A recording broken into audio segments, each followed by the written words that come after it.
ये सब छुटभैया टाइप के लोग अपना ये गुब्बारे छोड़ते रहते, फूटते रहते गुब्बारे। जमीन किसकी है?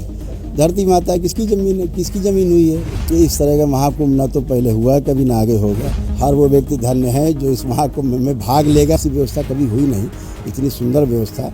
ना कोई कष्ट है, ना भय है, हर चेहरा प्रफुल्लित है, हर आदमी बिल्कुल मस्त घूम रहा है।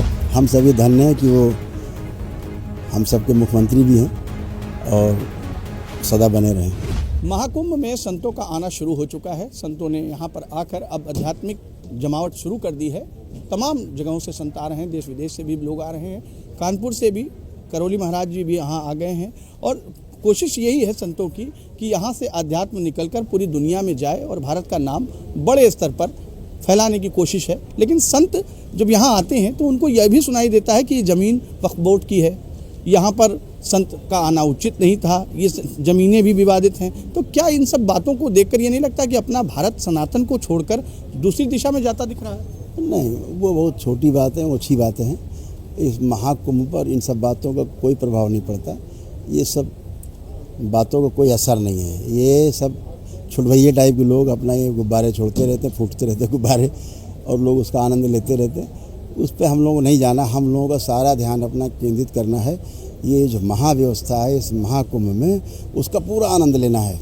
पूरा ये विषय सरकार पे छोड़ देना है कि कोई चिल्ला रहा है कि मेरी ज़मीन है कि तेरी ज़मीन। ज़मीन किसकी है? धरती माता किसकी ज़मीन है? किसकी ज़मीन हुई है? तो ऐसा कुछ भी नहीं। जो चिल्ला रहे हैं वो उनके लिए सरकार व्यवस्था करके रखे हुए है। संतों का यही भी कहना है बार बार कि जब सनातन बोर्ड की मांग उठती है तो क्या जिस तरह वक्फ बोर्ड को एक स्वरूप दिया गया है, क्या सनातन बोर्ड नहीं हो सकता देश में? अगर सनातन बोर्ड होगा तो क्या इस तरीके की मांग करने वाले लोग चुप बैठ जाएंगे? नहीं, मांग तो हर व्यक्ति कर सकता है। भारत में प्रत्येक नागरिक का अधिकार है कि वो अपने हित के लिए, अपने समाज के हित के लिए, अपने धर्म के हित के लिए मांग कर सकता है। ये विषय सब सरकारी विषय हैं। हम लोगों का तो केवल मांग ही हो सकती है, सभी लोगों की डिमांड हो सकती है, लेकिन सरकार इसको किस तरह से करेगी, किस तरह से करना चाहिए, ये उनका विषय है। इस पे हम लोग ज़्यादा टिप्पणी करना उचित नहीं होगा। ये सरकार पे छोड़ देना चाहिए। और ऐसा नहीं कि सरकार इस विषय में सोचती नहीं होगी। अगर हम लोग सोच रहे हैं तो हम ही लोग तो सरकार हैं, सरकार में बैठे हम ही लोग तो हैं। मानव ही तो बैठा हुआ है।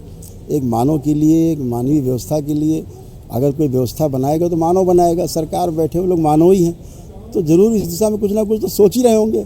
हम लोगों को थोड़ा चिल्ला देने से, बोल देने से ये है कि जरा जल्दी कुछ हो जाएगा, इतनी बात है। बाकी होगा तो जरूर। क्या लगता है इस बार जो सरकार की 2013 की तुलना की जा रही है कि 2013 में और 19 में जो कुंभ हुआ था उससे बहुत भव्य दिव्य है, कितनी सच्चाई है इस बार? ये इस तरह का महाकुंभ ना तो पहले हुआ, कभी ना आगे होगा। भविष्य की आशा भी छोड़ दीजिए। ऐसा महाकुंभ जो हो रहा है, हर वो व्यक्ति धन्य है जो इस महाकुंभ में भाग लेगा। नहीं भाग ले पा रहा, घर में बैठी टेलीविज़न में देखे, उसमें भी अपने को शामिल समझे, अपने को पूरी तरह लगे कि हम कुंभ में ही बैठे हुए हैं। और आज सबसे बड़ी सफलता इस बात की कि गांव-गांव, गली-गली में प्रत्येक व्यक्ति, प्रत्येक घर में इस बात की अभिलाषा है लोगों को कि भैया हम भी महाकुंभ में पहुँचें।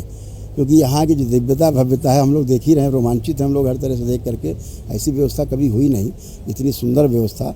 ना कोई कष्ट है, ना भय है, हर चेहरा प्रफुल्लित है, हर आदमी बिल्कुल मस्त घूम रहा है, किसी के चेहरे भय नहीं है।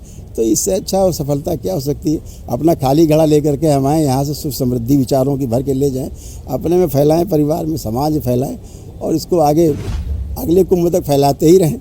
योगी जी के लिए कुछ कहेंगे जो पहली बार संतों के दरवाजे पहुँचे और सभी से हालचाल पूछा, सभी की कुशल क्षेम जानी? ये एक मुख्यमंत्री के लिए भी उचित था कि वो जिन संतों का वो आगमन यहाँ देख रहे हैं उनका आदर भी जरूरी था। तो कैसा लगा? हम सभी धन्य हैं कि वो हम सबके मुख्यमंत्री भी हैं और सदा बने रहें। हरिहर। धन्यवाद। ये थे हमारे साथ करौली महाराज, जिनका साफ कहना है कि उत्तर प्रदेश के जो संतों का एक विचार है वो यूपी में ही नहीं पूरे देश दुनिया में फैला है और यहाँ से अध्यात्म की गगरी भरकर लोग जाते हैं और अपने घर में उत्सव और जो उनके घर की समृद्धि है वो यहीं कुंभ से लेकर जाते हैं। फिलहाल कोशिश यही है लगातार नए नए रंग आपको दिखाने की। प्रयागराज के महाकुंभ से मैं कैमरामैन अनिल कुमार के साथ मैं विजय त्रिपाठी, GMD न्यूज़, प्रयागराज।